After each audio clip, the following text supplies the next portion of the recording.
He stood quietly at the end of the line, stooped with age, his tattered jacket barely shielding him from the morning chill.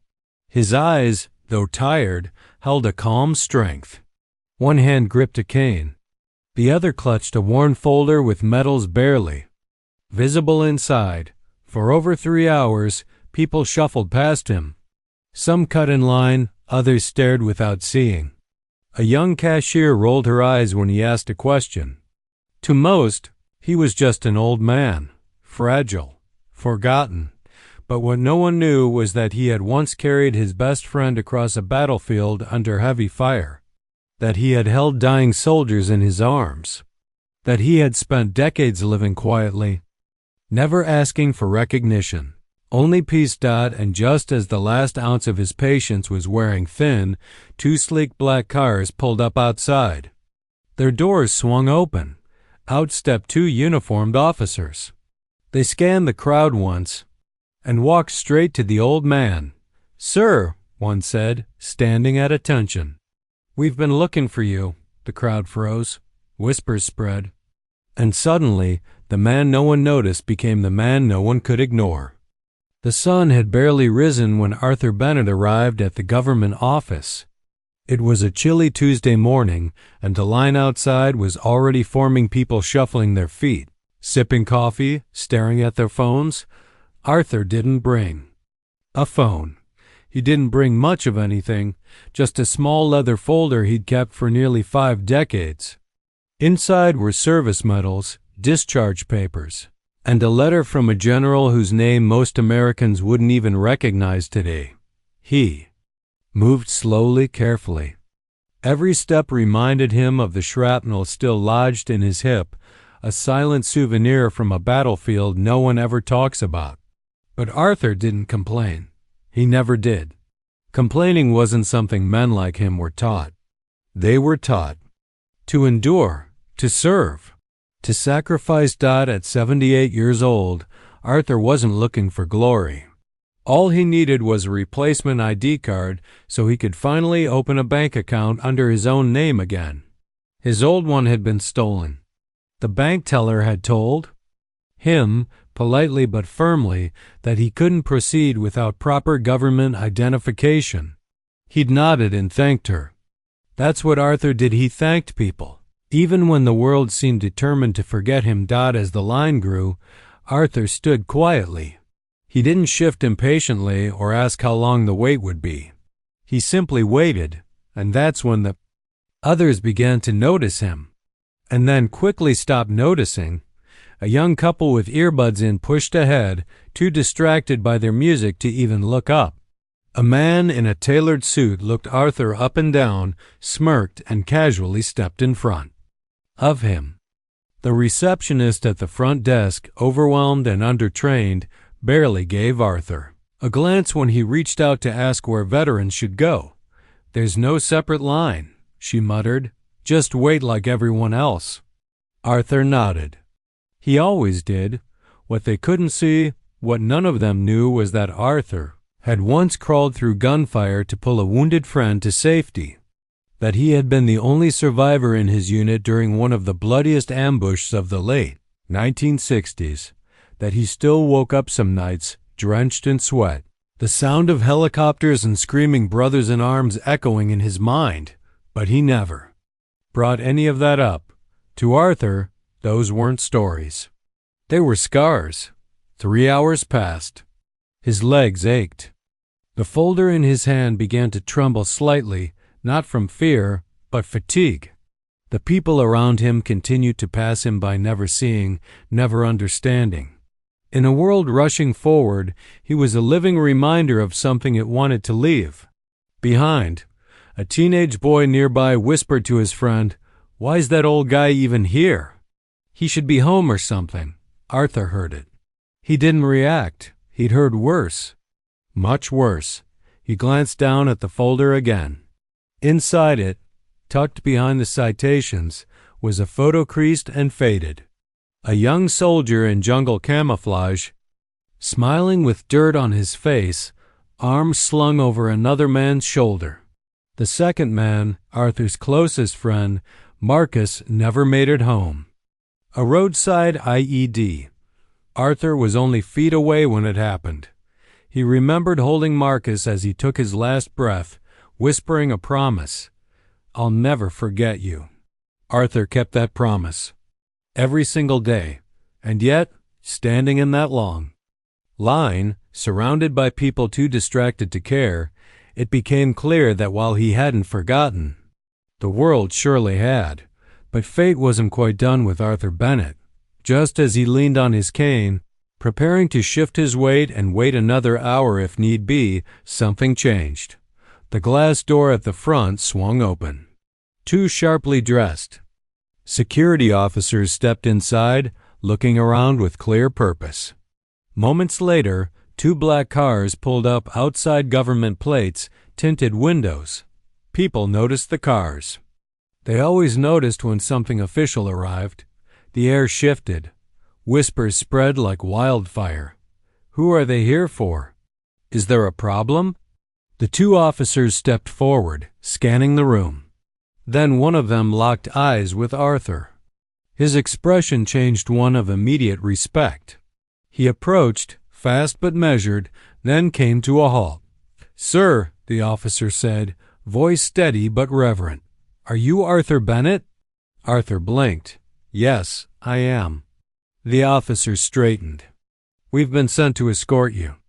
There's someone who wants to meet you." The crowd fell silent. No one knew what to say. The man who had been ignored for hours, passed over by everyone, was now the center of the room. Arthur's hands trembled again, but this time not from weakness. This time from disbelief. And behind him, those who had judged him, doubted him, disrespected him now stood frozen. For the first time, they truly saw him, not as an old man, but as a soldier, a survivor, a real war hero, a forgotten hero, finally remembered. Arthur Bennett followed the officer through the now silent lobby. Each step echoed like a drumbeat, shaking loose memories he had tried for years to tuck away. As the glass doors opened, the early afternoon sun cast a soft glow across his face, highlighting. The line's time had etched deep into his skin. But beneath that weathered exterior was a man carved from iron and heartbreak. The two black vehicles waited with engines running. Windows rolled down just enough to let in the breeze. As Arthur approached, the rear door of the lead car opened, and out stepped a woman in a dark blue suit. She couldn't have been more than 40, but her eyes piercing, steady held the weight of someone who had read hundreds of military reports and remembered every name. "Mr. Bennett," she sighed, her voice firm but filled with reverence. "My name is Commander Rachel Gaines. I work with the Department of Veterans Legacy Services. We've been searching for you." Arthur blinked. "Searching for me? Why?" Commander Gaines didn't answer right away. Instead, she extended her hand, not in formality, but in genuine respect. "Because, sir," she said quietly, "your story deserves to be told." Inside the car, the world turned quiet. Arthur stared out the window as the city blurred past. He hadn't been in a government vehicle in decades. Not since the day he left the base for the final time, duffel bag slung over his shoulder, eyes scanning the horizon for something that felt like home. "You were part of Echo Platoon, correct?" Gaines asked. Arthur nodded. "Vietnam, 68 to 70. Most of us didn't come back." She pulled out a folder. "You led a rescue under enemy fire. Saved 3 men. Were hit yourself but refused evac until everyone else was safe." Arthur didn't reply. She continued. "We also found a letter written by Captain Marcus Taylor. It was never delivered. You were the one who carried him out of the blast zone?" Arthur turned his head slightly. "I was." Silence lingered in the space between them. Then Gaines carefully handed him a sealed envelope. "We recovered this from the archives during a restoration project. It was addressed to you. Dated 2 days before his last patrol." Arthur hesitated, then took the envelope with trembling hands. Inside was a handwritten letter, faded but legible. "Art, if you're reading this, something's gone wrong. I want you to know I've always admired your courage. You were the spine of our unit.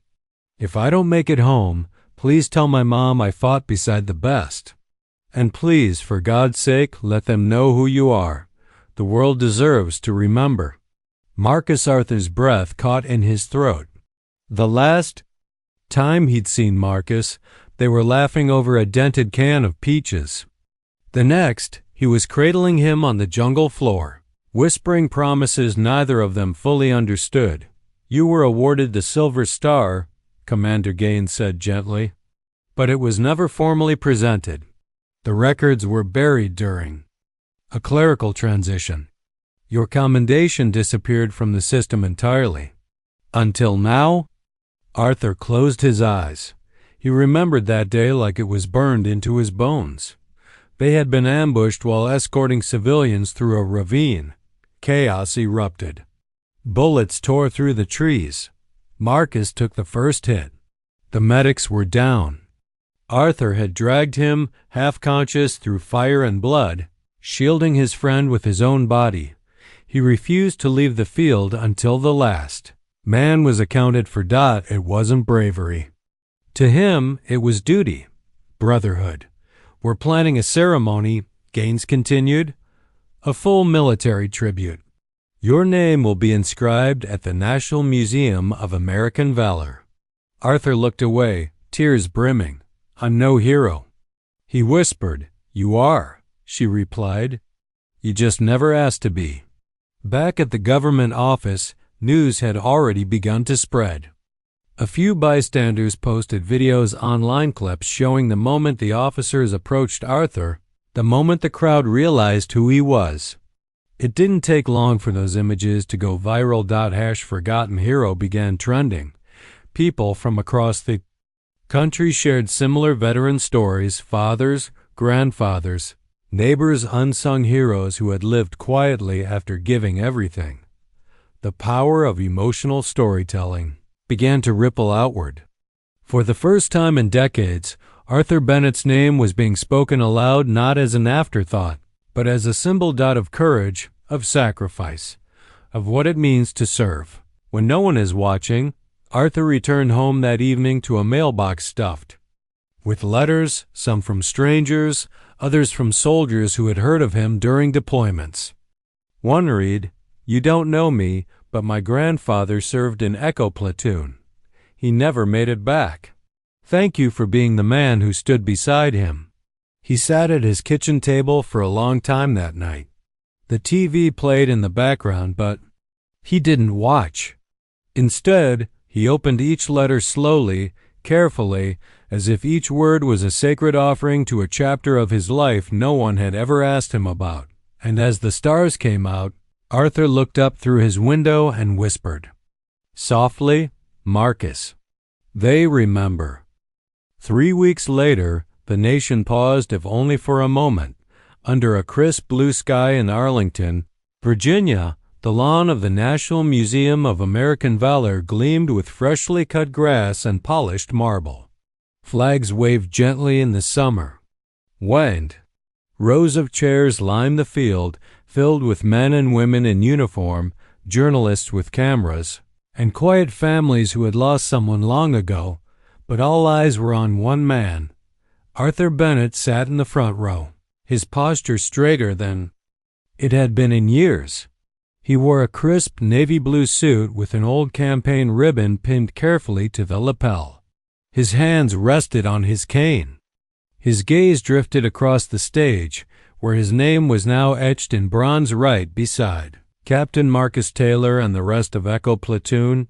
He didn't speak much that morning. He didn't need to. His presence said everything. As the ceremony began, Commander Rachel Gaines stepped to the podium. Her voice, strong but reverent, carried across the field. "Today we honor a man whose courage was never loud, a man whose heroic acts were nearly lost to history. This military tribute is not just for Arthur Bennett. It is for every forgotten, hero who returned home in silence, bearing the weight of battlefield courage and soldier sacrifice with no expectation of recognition. A low murmur of agreement swept through the crowd. Behind Arthur sat men and women from multiple generations, veterans from Iraq, Afghanistan, Korea, Vietnam. Some had come in wheelchairs. Others held photos of their fallen comrades. For them, this wasn't just Arthur's moment. It was their own, because in him they saw themselves. Arthur's granddaughter, Lily, wiped a tear from her cheek as the Silver Star was presented not by a bureaucrat, but by a Marine general who had flown in that morning just for the occasion. The general stood before Arthur, saluted, then leaned in to speak. "You were a ghost in our records, Mr. Bennett, but you were never a ghost to your brothers. They spoke of you often. We're proud to finally stand with you today." Arthur accepted the medal with both hands, his fingers trembling as he brought it to his chest. For a long moment, he closed his eyes. The crowd stood in respectful silence, giving him space to feel the weight of it all. It wasn't just a piece of metal. It was every sleepless night, every life he'd carried in his arms, every time he was forgotten. Now he was remembered. As the national anthem played, the American flag slowly rose behind the memorial wall. A 21-gun salute followed, echoing through the silence like a sacred heartbeat. Arthur didn't flinch at the sound of the rifles. He'd heard far worse. But the meaning behind those shots, they struck deeper than any weapon ever could. Later, guests approached Arthur in waves. An elderly woman held his hand and said, "My husband never made it home. But knowing there were men like you beside him, that brings me peace." A young Marine in full dress uniform knelt before him and said, "You're the reason I joined." A boy barely 10 years old offered him a handmade card. It had a drawing of a soldier with angel wings. Inside it read, "Thank you for being brave when the world wasn't watching." Arthur smiled faintly, his eyes shining. That evening, the museum held a candlelight vigil. Families lit flames in memory of the fallen. In front of the wall, each name was projected on a massive screen one after another. When Arthur's name appeared, the crowd erupted into respectful applause, but Arthur remained still. His eyes were fixed on another name, Marcus J. Taylor. He whispered, "Quietly, we made it, brother." The emotional storytelling of the day had swept across the nation. News anchors shared his story under the banner "Real War Heroes Among Us." Veteran organizations flooded social media with photos from the ceremony. And for the first time in years, thousands of younger Americans heard names like Echo Platoon, Operation Valley Wind, and the forgotten battlefields of Vietnam. Arthur had never wanted attention. But what he didn't realize was that his humility, his silence, made his story even more powerful. This wasn't just a military tribute to a single veteran. It was a message that unsung heroes live among us, that acts of battlefield courage never expire, that soldier sacrifice is written in spirit, not headlines. Back in his hotel room that night, Arthur sat by the window, Silver Star in his lap, the letter from Marcus in his coat pocket. He watched as the lights of the city blinked in the distance, and for the first time in a long, long time, he felt seen. He whispered to the quiet night, "Maybe I wasn't invisible after all." The morning after the ceremony, Arthur Bennett stood quietly at the edge of a small cemetery just outside Washington. D.C. In his hand, he held a folded American flag, still warm from the touch of those who had presented it. Around him, the air was still. The trees swayed gently, and the early sunlight bathed the grass in gold. He walked slowly to a headstone marked, "Captain Marcus J. Taylor, 194-51968. Greater love hath no man." Arthur knelt down, ignoring the ache in his joints. He placed the flag at the base of the marker, then pulled a small laminated photo from his jacket pocket. the same one he'd carried all these years. Two grinning soldiers in jungle gear, brothers in arms, frozen in time. "I told you I wouldn't forget," he said softly. He sat with his old friend for nearly an hour, said little, thought much, because some bonds don't need words, especially the ones forged in fire, sealed by sacrifice, and carried through a lifetime. When he finally rose to leave, he didn't look back. He didn't need to. Marcus was with him. Over the next few months, Arthur's story took on a life of its own. His quiet heroism sparked something deeper, a kind of national soul-searching. Thousands of veterans wrote in to share their own stories. Local schools began inviting forgotten soldiers to speak to students. Small towns organized military tribute events, not for medals, but for memory. A nonprofit was founded in Arthur's name, the Bennett Project. Its mission simple: to honor unsung heroes while they're still with us. Veterans across the country received handwritten thank you letters, surprise recognition ceremonies, and emotional storytelling videos that finally gave voice to their service. Arthur didn't seek the spotlight, but when asked to speak at one final event, a small auditorium of high school students in Kansas, he agreed. He stood quietly at the microphone, the silver star now framed in oak behind him. His voice was low, but it filled the room. "I spent most of my life thinking I didn't matter anymore, that what we did back then had been forgotten, that we were ghosts, walking among people who didn't see us. But let me tell you something. You don't need a medal to be a hero. You just need to do the right thing when no one else will. And if you ever meet a veteran, don't look past them. Don't assume they're just old, because they once stood in the fire, so you wouldn't have to." The room was silent. No applause, just tears. He stepped down from the stage. A young student rose and saluted him.